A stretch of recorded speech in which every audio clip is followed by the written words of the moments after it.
ई class के अंदर एक बार पुनः आप सभी का स्वागत है। अध्ययन सामग्री आपके पास में समय पर पहुंच सके, इसके लिए आप चैनल को सब्सक्राइब करना बिल्कुल न भूलें। आज हम लोग तुर्की सल्तनत के जिस शासक की बात कर रहे हैं उसके लिए आशीर्वादी लाल श्रीवास्तव लिखते हैं कि हमारे मध्ययुगीन इतिहास में कोई ऐसा व्यक्ति नहीं हुआ है जिसका चरित्र इतना मनोरंजक और विवादग्रस्त हो जितना कि मोहम्मद बिन तुगलक। इवन कि बर्नी और है जो इब्न बतूता, जो कि सुल्तान के निकट संपर्क में आने वाले तत्कालीन लेखक थे, उन्होंने भी उसके यानी कि मोहम्मद बिन तुगलक के व्यक्तित्व के गुणों और दोषों के संबंध में विरोधी मत व्यक्त किए हैं।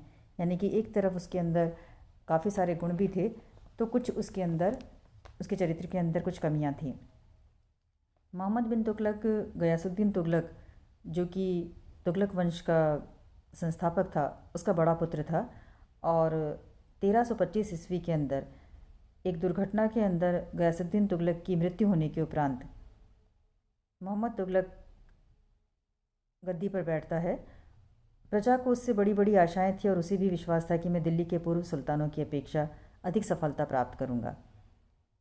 इसी उद्देश्य को ध्यान में रखते हुए मोहम्मद बिन तुगलक ने कुछ न जो योजनाएं हैं वो बनाई थी, जिसके अंदर 4 योजनाएं हैं वो महत्वपूर्ण थी। लेकिन दुर्भाग्य की बात है कि ये जो सारी की सारी योजनाएं थीं वो बिल्कुल एक तरह से कह सकते हैं कि असफल सिद्ध हुई थी। तो आज अध्ययन का विषय यही है। इतिहास के कुछ पन्ने इस तरह के होते हैं जो कि मनोरंजक तो होते हैं, साथ साथ में सीख देने वाले भी होते हैं। मोहम्मद बिन तुगलक का अध्ययन है वो भी कुछ इसी तरह का है। तो आइए हम देखते हैं कि इसकी योजनाएं क्या क्या थी और उसकी सफलता के पीछे क्या कारण काम कर रहे थे। सबसे पहले हम देखते हैं जो उसकी पहली योजना है, दोआब में कर की वृद्धि। दोआब में कर की वृद्धि 1326-27 के अंदर उसने इस योजना को प्रारंभ किया था और उसने दोआब के उपजाऊ प्रदेश के अंदर कर में वृद्धि करने का निर्णय लिया था। इसके पीछे जो कारण थे कि किस कारण से वो जो कर की वृद्धि करना चाहता था, तो हम यहाँ पे देखते हैं कि दिल्ली सल्तनत का जो राजकोष था वो पहले है ना, जो उसकी स्थिति है वो पहले ही अच्छी नहीं थी और मोहम्मद तुगलक ने राज्यारोहण के समय बहुत बड़ी है ना जो मात्रा के अंदर धन को लुटाकर राजकोष को और भी रिक्त कर दिया था। इसके अलावा शासन के सुप्रबंधन के लिए भी है ना जो शासन को काफ़ी सारा धन चाहिए था। तो ऐसे में है ना जो दोआब के क्षेत्र के अंदर कर में वृद्धि करके इस उद्देश्य की पूर्ति करना भी दोआब में कर वृद्धि का कारण था। इसी तरह से हम देखते हैं कि बर्नी और बंदायोनी और वुलजले हेग है, वो कहते हैं कि राजस्व के कर में वृद्धि करने का सुल्तान का उद्देश्य था कि दोआब की विद्रोही जनता है वो शासक का काफ़ी विरोध कर रही थी, तो उसको दंडित करना भी इसका एक कारण वो बताते हैं। इसके अलावा हम देखते हैं कि दोआब का प्रदेश है वो सल्तनत का सबसे अधिक उपजाऊ और धनी और समृद्धशाली प्रदेश था, तो यहाँ से जो अधिक कर है जो वो वसूल किया जा सकता था। इसके अलावा सैन्य शक्ति को दृढ़ करने के लिए भी करों के अंदर जो वृद्धि है उसको करने का इसने निश्चय किया था। यहाँ पर हम देखते हैं कि कर वृद्धि की जो मात्रा है उसके विषय के अंदर विद्वानों के अंदर काफ़ी मतभेद है। जैसे कि बर्नी है वो कहता है कि सुल्तान ने प्रचलित भूमि की मात्रा को बढ़ाकर जो 10 या 20 गुना है जो कर में वृद्धि की थी, जबकि फरिश्ता है वो कहता है कि कर में वृद्धि केवल 3 या 4 गुना ही बढ़ाई गई थी। आधुनिक जो इतिहासकार हैं ख्वाजा मेहदी हसन, उन्होंने ना जो विभिन्न जो ग्रंथों का अध्ययन करके ये सिद्ध किया है कि मोहम्मद तुगलक के शासनकाल में दोआब की भूमि में केवल दुगना है ना जो कर किया गया था, बहुत ज़्यादा कर की वृद्धि नहीं की गई थी। लेकिन हम देखते हैं कि जिस समय ये दुर्भाग्य ही था मोहम्मद बिन तुगलक का कि उसी समय जबकि कोआब में अतिरिक्त कर की न जो नीति क्रियान्वित की जा रही थी, उसी टाइम है न जो दुर्भिक्ष बढ़ गया और जनता थी वो करों को है ना जो चुकाने के अंदर समर्थ नहीं हो सकी। ऐसी स्थिति के अंदर भी है ना जो सुल्तान के जो कर्मचारी थे उन्होंने कर वसूल करने का कार्य जारी कर रखा। इससे क्या हुआ कि किसानों ने जो बाध्य होकर अपनी भूमि को छोड़ दिया और जो लूटमार करने लग गए। तो ऐसी स्थिति के अंदर क्या हुआ कि जो ये किसान थे वो अपनी ज़मीनों को है ना जो छोड़ छोड़ कर है ना जो भागने लगे। तब सुल्तान के जो कर्मचारी थे उन्होंने जो इन्होंने जो जनता को है ना जो भागने वाले जो किसान थे और उपद्रवी लोग थे उनको जो कठोर दंड देना शुरू कर दिया। तो इस तरह से एक तरह से जो राज्य के बड़े भाग के अंदर काफ़ी है जो अराजकता फैल गई। तो यहाँ पर है ना जो ये कहते हैं आशीर्वादी लाल श्रीवास्तव कि जब सुल्तान को ने जो पता चला कि किसानों की जो हालत है वो बहुत ही जो ख़राब होती जा रही है, तो उसने जो किसानों की सहायता करने का प्रयास किया और उसके लिए उसको है जो बीज हैं, बैल हैं, इस तरह की जो खरीदने के लिए किसानों को ऋण दिया और सिंचाई के लिए नहरें हैं, कुएं हैं, वो खुदवाने का प्रयास भी किया। लेकिन इससे कोई अधिक जो लाभ नहीं हुआ, क्योंकि किसानों को जो ऋण बहुत देर से दिया गया और जो उनके पास दूसरा क्या था कि जो खाने के लिए कुछ भी नहीं था। तो जो ये ऋण दिया गया था उसका उपयोग उन्होंने जो कृषि की दशा को सुधारने के लिए नहीं किया, बल्कि उसको उन्होंने अपने जो भोजन के लिए है जो उस धनराशि का उपयोग है या जो बीज के लिए जो अनाज दिया गया था उसका उपयोग है जो उन्होंने खाने के अंदर कर लिया। तो इसका सबसे बुरा परिणाम ये हुआ कि प्रजा के अंदर जो सुल्तान है पूर्ण रूप से अलोकप्रिय हो गया। अगला जो हमने जो उसकी योजना देखते हैं उसके अंदर है जो आती है राजधानी के अंदर परिवर्तन। 1327 के अंदर मोहम्मद बिन तुगलक ने राजधानी को जो दिल्ली से हटाकर दक्षिण में देवगिरी नगर को बसाने का निश्चय किया और देवगिरी थी उसका नाम बदलकर उसने जो दौलताबाद रख दिया। ये निर्णय भी है जो इस निर्णय के पीछे कई सारे कारण काम कर रहे थे। पहला तो था कि जो देवगिरी की जो सामरिक स्थिति की तत्कालीन लेखक जो बर्नी हैं वो कहते हैं कि दिल्ली की अपेक्षा देवगिरी था वो साम्राज्य के केंद्र में स्थित था, यानी कि जो इसका साम्राज्य था उसके अंदर ये देवगिरी था वो बीचों बीच पड़ता था। कुछ आधुनिक इतिहासकार हैं वो ये भी मानते हैं कि सुल्तान ने राजधानी को मंगोलों के हमले से सुरक्षित रखने के लिए ये प्रशासकीय परिवर्तन किया था, यानी कि ना जो वो ऐसी जगह पर जो राजधानी बनाना चाहता था जहाँ पर मंगोल आक्रमण हैं वो आक्रमणकारी हैं वो आसानी से जो राजधानी तक ना पहुँच सकें। तो दक्षिण क्योंकि जो अपेक्षा करते हैं जो उत्तर भारत के अन्य जो जगहों से काफ़ी दूर पड़ जाता था, तो इसलिए जो मंगोल आक्रमणों से राजधानी को सुरक्षित रखने के लिए ये कदम उठाया गया था। इसी तरह से जो कुछ अन्य लेखक हैं वो ये कहते हैं कि नवविजित जो दक्षिणी साम्राज्य था, क्योंकि अभी तक जो अधिक समय नहीं हुआ था दक्षिणी भारत को जो जीते हुए, तो वहाँ पर जो साम्राज्य की साम्राज्य के अंदर जो शांति और सुव्यवस्था बनाए रखने के लिए वो स्वयं वहाँ पर रहना चाहता था। इसके अलावा इब्न बतूता जैसे लेखक हैं वो ये कहते हैं कि दिल्ली के लोग हैं वो प्राय राजमहल में ऐसे पत्र फेंकते रहते थे जिसमें सुल्तान को गाली दी जाती थी। तो मोहम्मद तुगलक है वो उसको दंड देना चाहता था। हालांकि ये जो बात है वो जो थोड़ा सा इसके पीछे जो ये कल्पना करना असंभव है कि सुल्तान के इतने गंभीर निर्णय के पीछे इतने तुच्छ कारण रहे होंगे। उसके अलावा जो एक और कारण बताया जाता है, जैसे मेहदी हसन कहते हैं कि सुल्तान दक्षिण के अंदर भी मुस्लिम धर्म का प्रचार करना चाहता था और इसलिए उसने वहाँ पर अपने सारे जो दरबारी हैं और उनको वहाँ पे बसाना चाहता था, ताकि दक्षिण के अंदर मुस्लिम संस्कृति है उसको जो प्रसारित किया जा सके। इसीलिए जो उसने क्या किया कि दिल्ली से दौलताबाद तक है ना जो सभी है ना जो अपने जो जनता थी, दिल्ली की जनता, उसको आदेश दिया कि है ना जो सभी को है ना जो दिल्ली से देवगिरी जाना पड़ेगा। और इसके लिए ना जो सबसे पहले उसने ना जो पूरी तरह से दिल्ली से देवगिरी तक सड़क बनवाई, दोनों ओर छायादार वृक्ष लगवाए और विभिन्न प्रकार की सुविधाएं दी।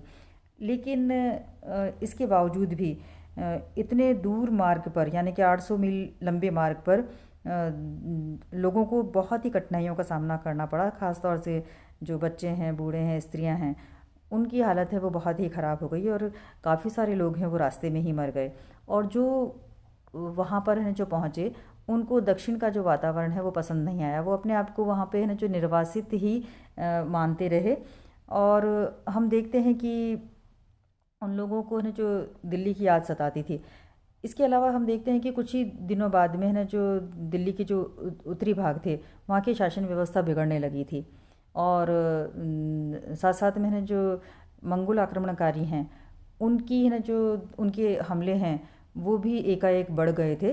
तो ऐसी स्थिति के अंदर है ना जो क्या हुआ कि सुल्तान ने है ना जो पुनः है ना जो दिल्ली लौट जाने का आदेश दिया।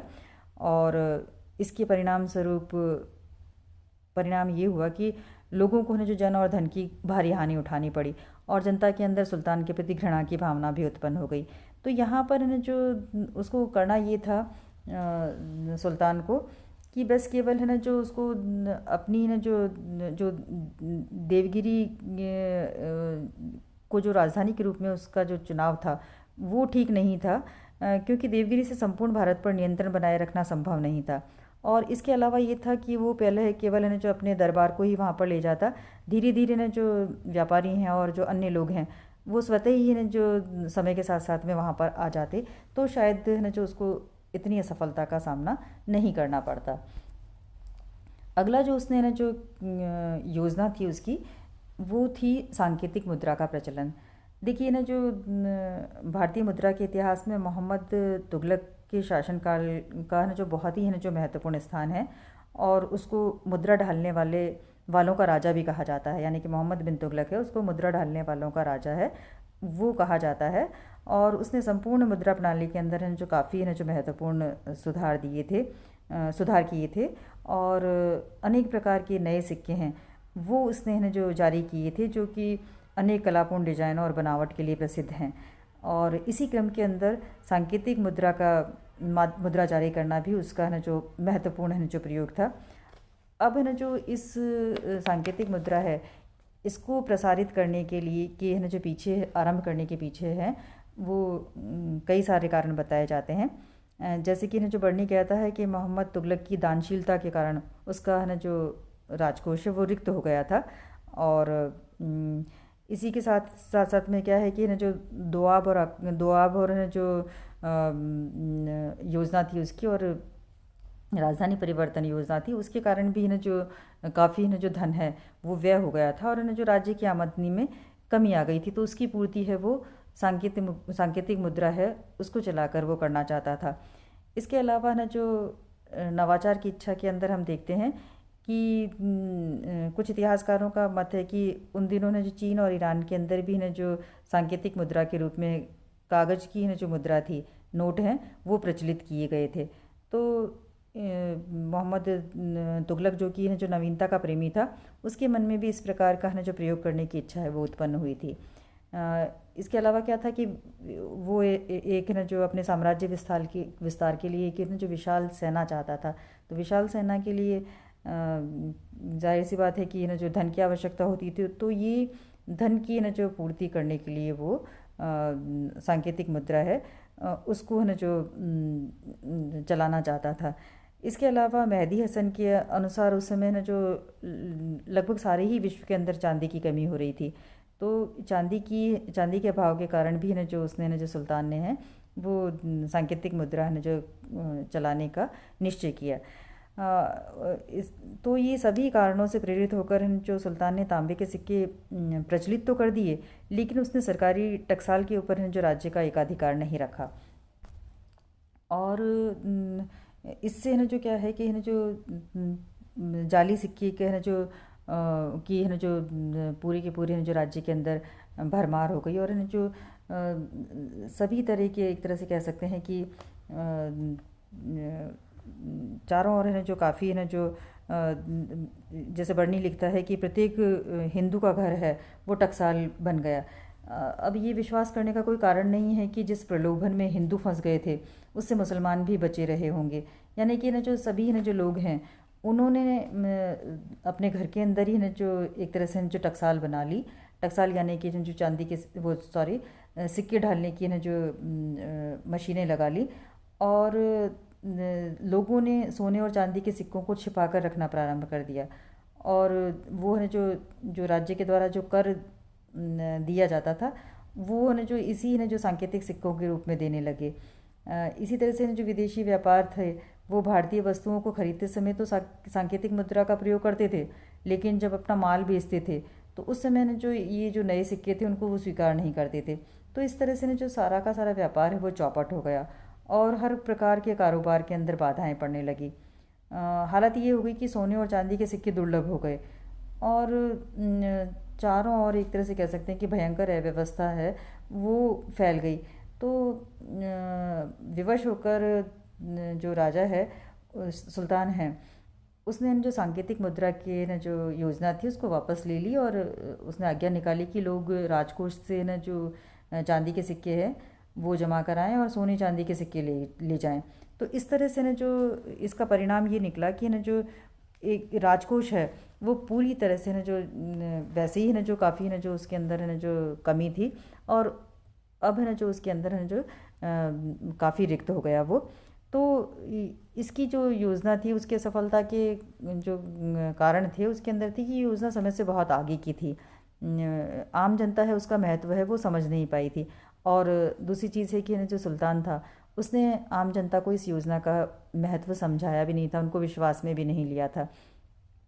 और दूसरा उसने न जो टकसाल के ऊपर है जो राजकीय नियंत्रण था उसका एकाधिकार है ना जो वो नहीं रखा था। तो इसलिए एक न जो ये एक बहुत ही है ना जो महत्वपूर्ण योजना ये साबित हो सकती थी, लेकिन थोड़ी सी लापरवाही की वजह से ये एक बहुत ही है ना जो नवाचार वाली जो योजना थी वो असफल हो गई।